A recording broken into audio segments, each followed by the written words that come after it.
Let's go over a post-history collection Granblue deck right here and now. Now, this video is brought to you by 50 Cards. 50 Cards is actually doing a brand new project where he basically came to me and said, I want to make budget premium decks. And I was like, all right, budget premium decks sounds really good. You know, some people sometimes think, oh, some of these cards are old, they're hard to get. How can I get into premium? However, I also said, I don't want these to be like budget, but not that great. I want these to be budget, but also actually competitively viable at the same time. So I said, fuck your prices. If we can make the deck good by making it slightly more expensive, I absolutely will. Now, I know Deckflare also made their own versions. I don't know if they stuck to the whole budget thing a little closer maybe, but for me, it was absolutely crucial that when I put my name on a list, that the list is actually good. One note is these lists will not have Harmonix Messiahs in them because if you already own one, it would be really annoying to have to spend like 80 extra bucks on every budget deck just to add the Messiah to it. So, you know, you'll have to buy the Harmonix Messiah separately or not play it at all, up to you. But so, first of all, we have Triple G Nitros. Now, the reason I wanted to play Triple G Nitros in his Granblue deck is because I think one of the big weaknesses Granblue has had ever since the Zan got banned is that your first stride, which is usually going to be Obadiah, is just very, very weak when it only has 2 revives. And so whenever you rode up and couldn't get a heal to G-guard against your opponent so that you're at higher GB, so Obadiah instantly revives more, you felt awful. So now with G Nitros, we can at least make it so every single time we ride up, not only do we have a solid turn, like G Nitros pluses 1 billion, which is crazy when it rides up, but you also up your GB now instantly. And so now, no matter what happens, doesn't matter what your hand is, you will be able to have a very solid Obadiah next turn, or maybe this will already have set you up for a big bad bounty turn. So I really like G Nitros in this deck. The reason we're playing only 3 though is because we still want to play 1 V Nitros. I think V Nitros is absolutely crucial because it makes your bad bounty turn amazing. So for people who don't know, bad bounty basically rides a card from drop zone, and so you are able to attack with bad bounty, ride Nitros, and then attack with your rear guards, and then attack with Nitros, and Nitros revives 2 more, and those 2 attack more, and then there's even more attack extension in there, so you can go absolutely crazy. So like the strongest Granblue turn right now is bad bounty into Nitros, and so we have to play 1, and we can easily mill it with Obadiah, so we always have access to it, unless it goes to damage, in which case, well, sucks to suck, right? Then we have 2 Skull Dragon. I'm sometimes a bit iffy on only running 2, sometimes I want to play 3, but the issue is you have no space. Like, there's so many good grade 3s you want to play in this deck, so I stuck to 2. If you want to play 3, that's fine, of course. You know, premium is all about building your own crazy deck ideas. There's 1 billion cards to choose from, and so if you find some card not as necessary, play 3 by all means. These lists don't have to be completely final for you. Then we have 2 Beatrice. Beatrice is an incredible extender for a bunch of your attacks, but it's also still a good ride, so this deck actually doesn't misride that often because you can ride G Nitros, you can ride V Nitros, you can ride Beatrice. That is 6 good ride targets, and even riding Skull Dragon isn't the end of the world either because you still get a protect and all of your strides are bonkers. The only thing that's like an awful ride is a Heal Guard or a Nightstorm. Now, Beatrice, of course, is also part of some of the best defensive combos in the game. You can basically kill anything on your own board with Lily and then revive Beatrice, and then Beatrice can revive anything from your drop. So you can either revive a Greed Shade, which will then add anything back from drop to hand. You can revive a Cannoneer, meaning you can nuke something on your opponent's board as a defensive play. You can revive a Honolly, meaning you can stop your opponent's multi-attack. So Beatrice is so crucial that I wanted to play 2 because she's just way too key. Like, you never want to see all of them go to damage. Then we have 1 Nightstorm. This is an attack extender from back in G. This will basically, after its attack, revive something from the drop. So this is going to revive Beatrice, and then Beatrice is going to revive something like a Skull Dragon, and that way you have just these ping pongs from the left circle to the right circle, and you have a bunch of attacks. Then we have 4 Greed Shade. I think Greed Shade is really important for our consistency in this deck. It also gets us anything back to hand. It makes us win grade 2 games if your opponent's deck, you know, wants to grade 2 game, because this can add back heal guards. So you have infinite heal guards. You can basically cycle between Columbard, Greed Shade, and Bone to always have heal guards every single turn. So you will win every grade 2 game if you want to play it. Then we have 4 Columbards, the best ride right now. I used to play 10Ks as like a defensive thing versus Nightmare Doll and Eradicator, but I think now people are going to be riding up so much that the grade 2 game is not as important as back then. So I think just 4 Columbard is really solid to also have access to our Storm Ride Ghost Chip. This card is good and got even better thanks to G Nitros, because you basically on turn 2 ride Columbard, you get a Ghost Chip from your deck. Ghost Chip attacks, you draw a card. So that's already, you know, a +1. During your next turn, turn, you're going to G-Nitros its on-stride ability. It's going to revive the Stormride Ghost Chip. You're also going to be striding Bandit Rum with the Bandit Rum skill, so with this card skill right here. And then Stormride Ghost Chip is going to attack. It's going to die. You're going to draw a card. Your Bandit Rum is going to attack. It's going to revive the Ghost Chip.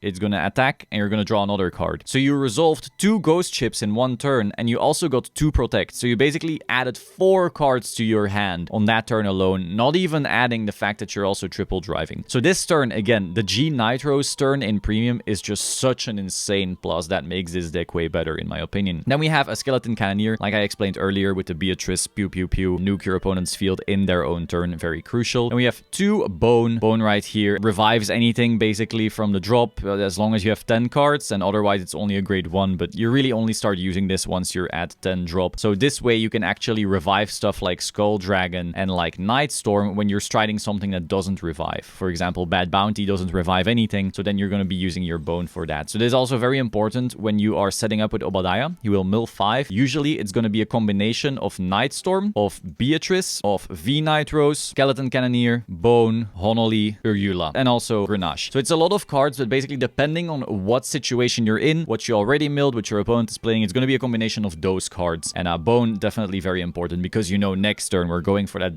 bounty turn. We're going to need rear guards, and Bone is going to give them. Then we have triple Cutlass. I know a lot of people don't play Cutlass right now, but I personally really like the idea that even if we get denied post Columbard, that we could still have a counter charge. And also, I really like to have a bunch of CB now that a bunch of people are playing Honolly. So we technically aren't that weak to Honolly because we do have Grenache CCing too, and we do have the ability to play multiple Vanguard swings, and we also technically have like pretty solid guard restrict, so even a few attacks can be deadly. But still, on top of that, I really like the flexibility of counter charging on demand even more. So for that reason, I'm still playing the Cutlass. Now, if you think the meta is going to be extremely aggressive, which it could be, because again, we're currently in a very open state for Premium, like History Collection just dropped, everyone is still trying to figure stuff out. But if you think there's going to be a lot of aggro, you could technically cut these Dancing Cutlasses for Rollock. But if that's not the case, you know, and you're in a deck where you're going to ride up very often, then maybe that Rollock is going to be dead very often. So that's going to be a meta-dependent thing. For now, I think Dancing Cutlass is cool, but if it turns out there's a bunch of aggro, maybe you want to turn this into Rollock. Then we have 4 Tommy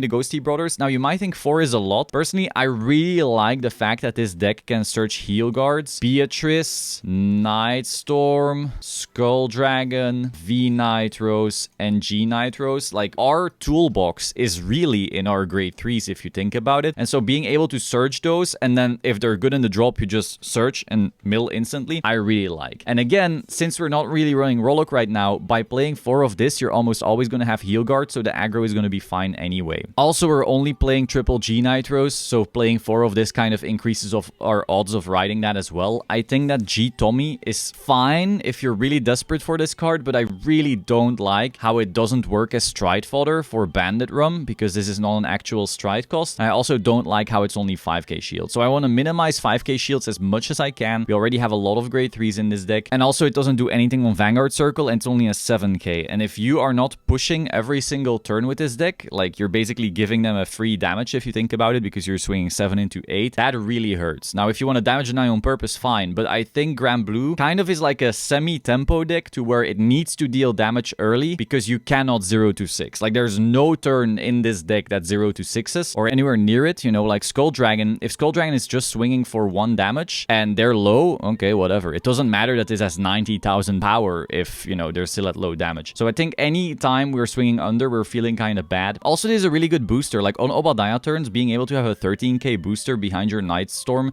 feels really good. Then we have Urula. Now, this kind of depends again on the meta. I wanted to include it because it is one of those cards where, depending on formats, this goes in and out of the deck. I didn't want to do end picks because sometimes our boards are going to be too wide, especially because of Dancing Cutlass, and then the end picks turns off, whereas this is going to be live at all times. It's also pretty cheeky against Narukami because they cannot kill the thing in front of it, so their exterminate becomes ass. But yeah, again, this will be format dependent. Nightmare Doll has special G guards that can annoy you. Narukami has G guards that can annoy you. DI has G guards that can annoy you. It just depends on what ends up coming into the format. Then we have 2 Dolph the Ghosty. I really like this PG because you can just place it, draw a card, and discard a card. Then we have 1 Honolly. Now, I know a lot of decks play multiple Honollies because they're like that that desperate to draw them and they want to use that remove skill. But I find that Granblue can generally get away with only having to use it once, because on the bad bounty turn, you're going for the kill anyway. And then more importantly, a lot of the decks right now do not play mid-battle phase removal because they cannot afford to, or they know that people are on multiple Honolies, so the removal doesn't do anything. So I then think that Granblue can get away with only one, because you can mid-battle phase just bring it out anyway. But again, that'll have to depend on how the format shapes up. Then we have our starter, the cutest one ever. It's not foil though, so if you have an SP, of course play that. If I don't have an SP, I'm playing Peter the Ghosty at all time. Then we have one Grenache, it's the counter charger. Then we have 4 Rampage Shade. I think these cards are so underrated. We've been talking about this a little bit, me and Noman, where like the best thing in History Collection was probably the crits.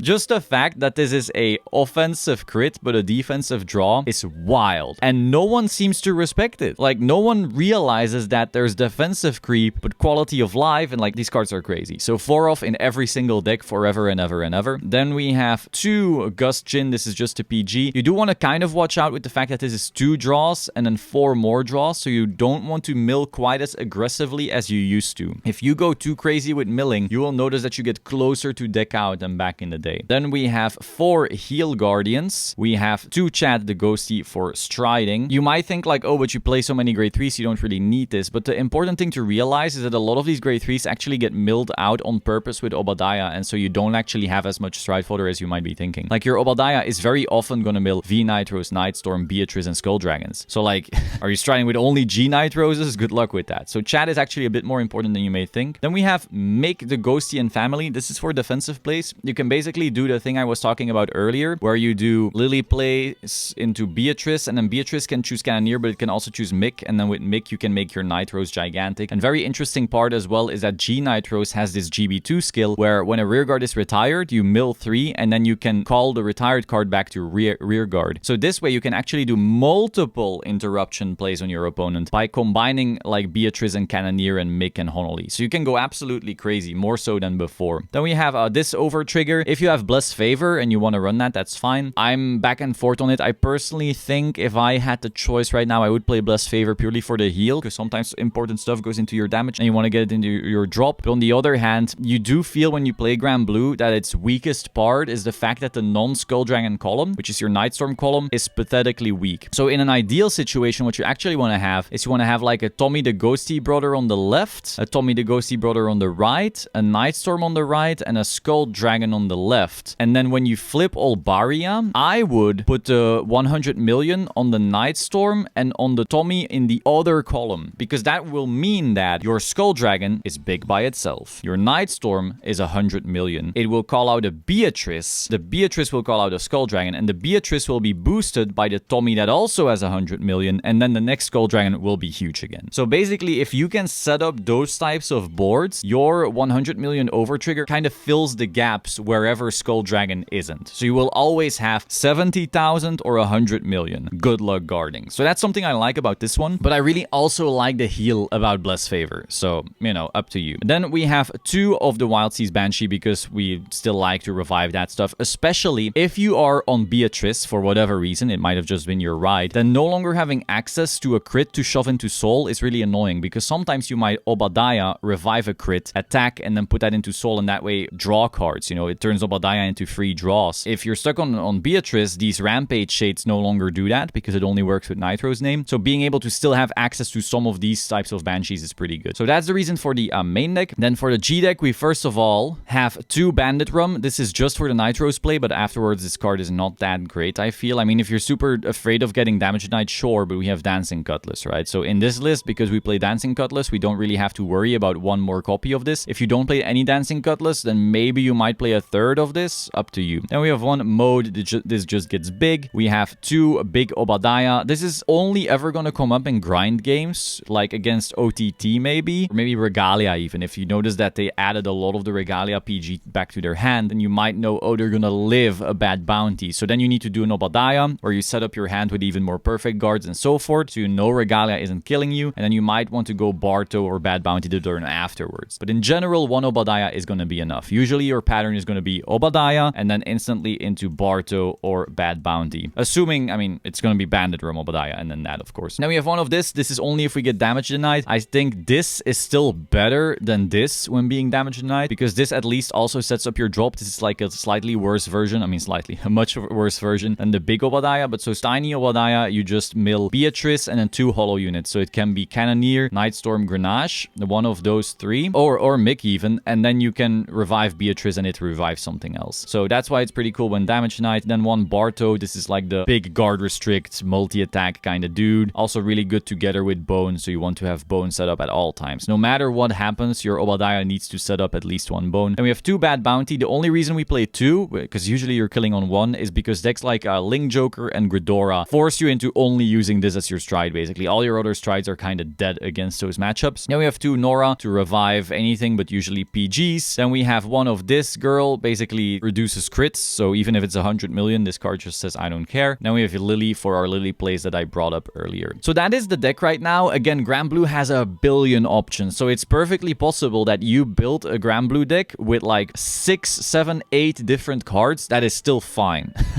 You know, like Granblue just is a toolbox, lots of one-offs, can always access it. So as long as some of the key cards I mentioned here are in the deck, it's probably going to be pretty good. And from there, it's just going to depend on how the meta shapes up. You know, if we see a bunch of, I don't know, Naru maybe GB8ing to remove our drop zone, maybe you want to play a Bell. If there's a bunch of aggro, maybe you want to play Rollock. If there's some decks where they will wipe your whole field and then do multi-attack in battle phase, maybe you want to play multiple Honolly. It kind of depends, but for now, I feel this does feel pretty solid. Good starting point. Also notice, by the way, that G unit is 15 because we wanted to keep room for the Harmonix Messiah. Now, there's other cards you could put in the G zone, like Megiddo, but I noticed Megiddo really isn't coming up that often anymore because we don't have many Skull Dragons. And more importantly, honestly, Bad Bounty turns are like scarier than Megiddo these days, which is crazy to say. Balan Arena is also an option if you're afraid of Gridora, but even that is not coming up that often. So I feel like this is the leanest way to build your G zone. And again, also keeping in mind budget. Like, it would be a shame to have this deck that's, I don't know how much. It's probably not insanely much, despite what people might think about premium. But if you then have to add a Megiddo, which might be a bunch, then it's like a waste because it's a card you're really almost never going to go into. So that's the deck. Hope you found this interesting. Again, if you want to pick up this list, this exact list, you can go to 50cards.shop and use the code Solemn for a discount. I don't really get something out of that. I just thought it was a cool project. 50 will, you know, give me cards once in a while, but this is not like any affiliate thing or so. I just thought it's a cool list and I like getting people into premium. So hope you found this interesting. Link in the description and I will see you soon. Ciao.